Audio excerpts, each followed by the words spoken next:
Hi everyone, welcome back to my channel. Today I'm painting Munkki, a family cat who, fun fact, also has his own Instagram. I'm painting his portrait in oil on a 15 by 15 centimeter MDF board. I prepped the surface with gesso off camera, applying about 2 layers. The client requested a yellow background, so I painted a yellow base using acrylics also off camera. The yellow background was actually the most unexpected part of this painting for me. I don't usually work with such bright colors, so it was definitely a challenge. But in the end, I think I managed to make the subject look natural with it. It doesn't feel like a cutout or anything, and it still fits the overall vibe of my work. I started the painting with a diluted oil paint thinned with turpentine. It's important that the first layer of the oil paint is always thinner than the layer that follows. This is because thinner layers dry faster, and if you apply a thin layer on top of a thicker, slower drying one, the top layer can crack as the base continues to dry and shift underneath.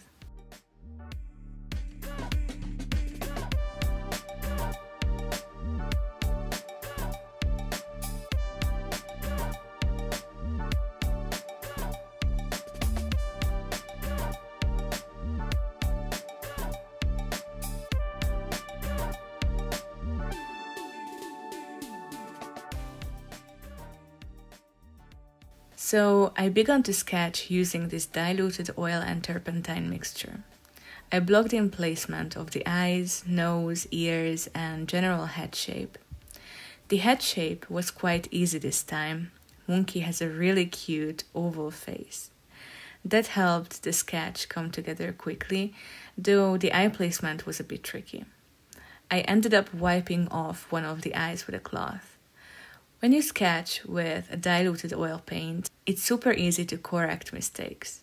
Just use a dry or turpentine dampened cloth to erase. Sometimes, because this first layer is so thin, the paint can drip on the surface, which happened a lot in this piece. It might seem like a problem, but it's actually not. You can just work the drips into the base color.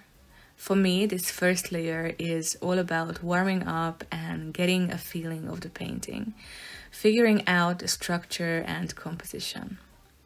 It's mostly about observing the reference image and placing everything where it needs to go. This part is the most time-consuming, but if you want a high-quality result, it's worth taking the time to get the sketch just right. Don't be afraid to erase, adjust, and refine. You can just eyeball it like I did, or use measuring techniques, like comparing proportions with your brush or pencil, using grids, or even projecting if needed. I get the feeling that some people look down on artists who use tools like projectors, grids, or tracing in digital work.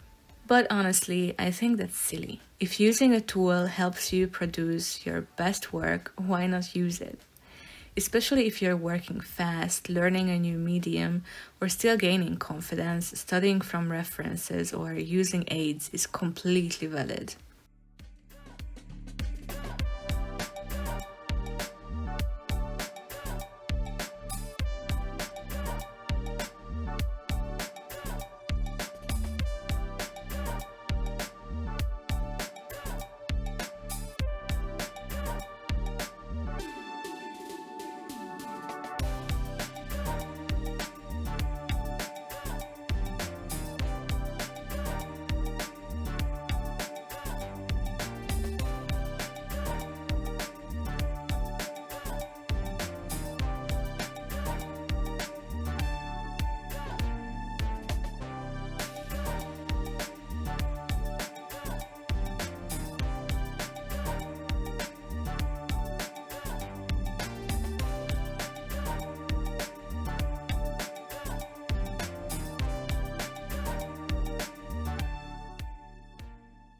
In this particular piece, I had a high-quality reference photo, so detailed that I sometimes caught myself getting lost in it.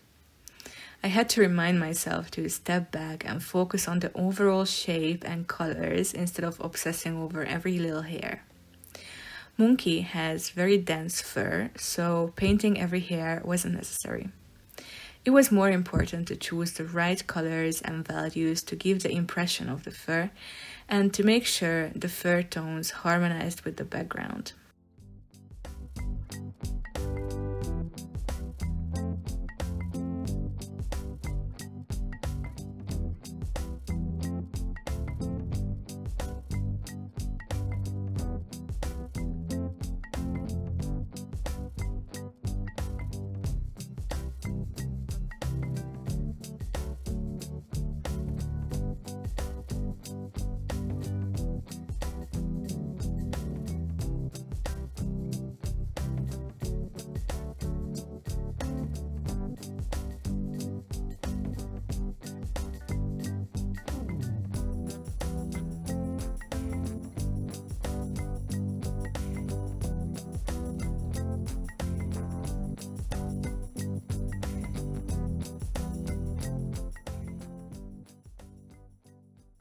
The question of which fur areas to detail and which to leave softer is always an interesting one. I don't paint every hair strand, especially not on animals like Munkki, who have such dense fur. But I do focus on lighter edge areas and, of course, the whiskers. Whiskers are super important in cat portraits. They give character and depth.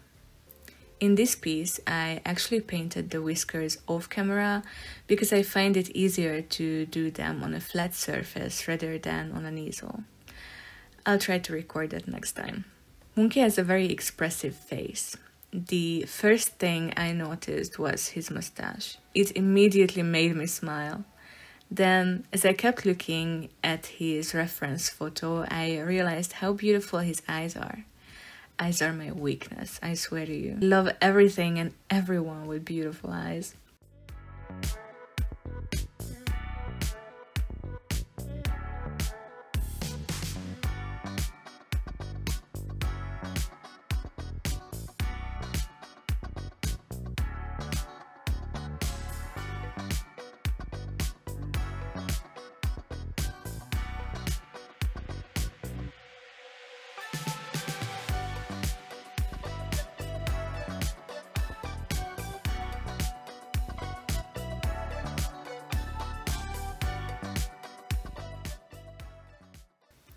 To me, Munkki feels like a gentleman cat, and I try to bring that into the portrait.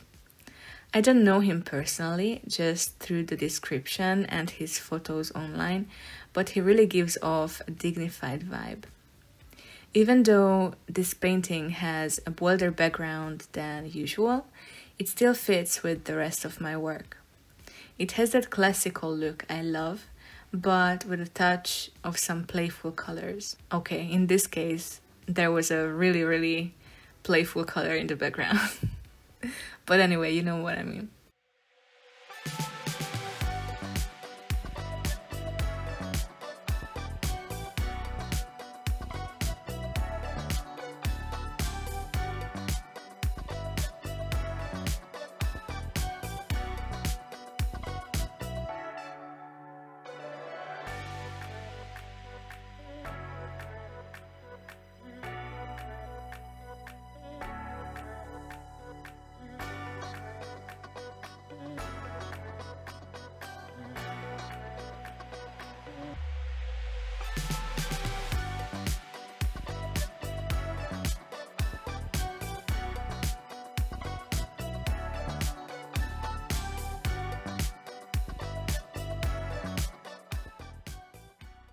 In my work, I aim for realism, but not photorealism. That feels a bit too tight to me. I like to keep the painting fresh by using bold colors in some places, and I like to let visible brush strokes remain. I want people to see that a human made this, not a printer.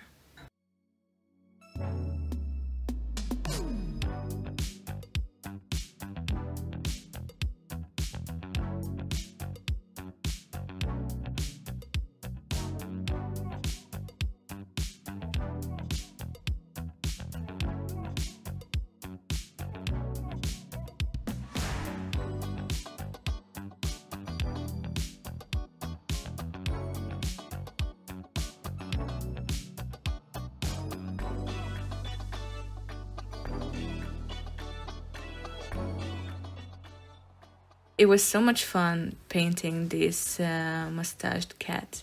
I think he has a hilarious little face, and I really hope I did him justice. During the process, I used lots of blues and oranges, but my favorite parts are the rich blacks and the shine in his eyes.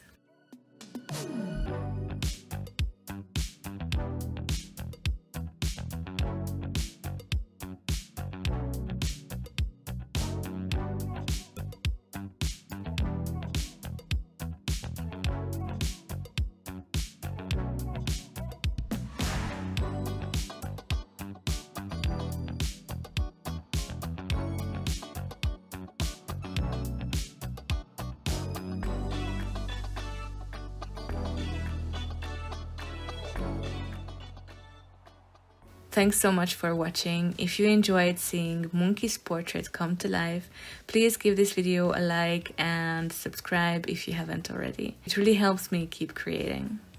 I post new paintings and art process content regularly, so stay tuned for more. What's the first thing you noticed about Munkki's face? Was it the mustache too? The eyes? Let me know in the comments below. I'd love to hear your impressions. See you in the next one. Bye!